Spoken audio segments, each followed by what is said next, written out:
നമസ്കാരം. അപ്പോൾ നമ്മളെ ഏതാനും സമയങ്ങൾക്ക് മുമ്പ് ഏഷ്യാനെറ്റിലൊരു പ്രോമോ പുറത്ത് വന്നിട്ടുണ്ടായിരുന്നു. നമ്മുടെ ലാലേട്ടൻ എന്താ ചോദിക്കുന്നതെന്ന് വെച്ചാൽ, അതായത് നമ്മുടെ രക്ഷിതാക്കൾ അല്ലെ, മത്സരാർത്ഥികളുടെ പ്രിയപ്പെട്ടവരൊക്കെ വന്നിട്ടുണ്ടായിരുന്നു നമ്മുടെ ബിഗ് ബോസ് ഹൗസിൽ. അപ്പോൾ അതുമൊക്കെ ആയിട്ട് ബന്ധപ്പെട്ടിട്ട് നമ്മുടെ ലാലേട്ടൻ ഒരുപാട് കാര്യങ്ങൾ ചോദിക്കുന്നുണ്ടായിരുന്നു. അതിൽ എനിക്ക് ഏറ്റവും ഇഷ്ടപ്പെട്ടതും എന്നെ ഏറ്റവും കൂടുതൽ എൻ്റെ മനസ്സിനെ അവിടെ നിർത്തിയതും നമ്മുടെ അഭിഷേക് ശ്രീകുമാർ എന്ന് പറയുന്ന നമുക്കൊക്കെ പ്രിയപ്പെട്ട നമ്മുടെ മത്സരാർത്ഥി അദ്ദേഹം പറഞ്ഞ ഏതാനും വാക്കുകളാണ്. അദ്ദേഹം പറഞ്ഞത് ഇങ്ങനെയാണ്, അതായത് അദ്ദേഹത്തിന് ഒരുപാട് അമ്മമാരെ സ്നേഹിക്കുന്ന, തന്നെ ചോറ് വരെ വാരി തന്നിട്ടുള്ള ഒരുപാട് അമ്മമാരെ കാണാൻ വേണ്ടി പറ്റി എന്ന് നമ്മുടെ അഭിഷേകേട്ടൻ പറയുന്നുണ്ടായിരുന്നു. അങ്ങനെ ലഭിച്ചു എന്ന് നമ്മുടെ അഭിഷേകേട്ടൻ പറയുന്നുണ്ടായിരുന്നു. അത് സത്യം പറഞ്ഞാൽ എനിക്ക് ഒരുപാട് സങ്കടം തോന്നി. നമ്മൾ അഭിഷേക് ചേട്ടൻ്റെ ഒരു പ്രത്യേകത നമുക്കറിയാം. അദ്ദേഹത്തിന് ആരുടെയും സഹതാപം ഒന്നും വേണ്ട.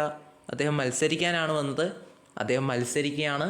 അദ്ദേഹം തന്നെ നല്ല രീതിയിൽ മത്സരിച്ച് അദ്ദേഹം മുന്നോട്ട് വരും എന്ന് തന്നെയാണ് ഞാൻ വിശ്വസിക്കുന്നതും ഇപ്പോഴും മുന്നോട്ട് ആണെന്നാണ് എൻ്റെ ഒരു അഭിപ്രായം.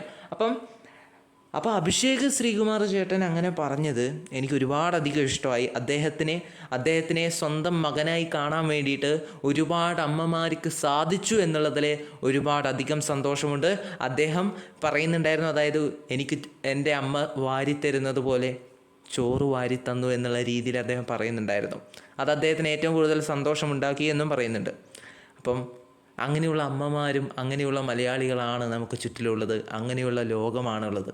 നമ്മളെല്ലാവരും പരസ്പരം സ്നേഹിക്കാൻ അറിയുന്നവർ തന്നെയാണ്. നമ്മളത് പരസ്പരം പ്രകടിപ്പിക്കുക തന്നെ ചെയ്യും.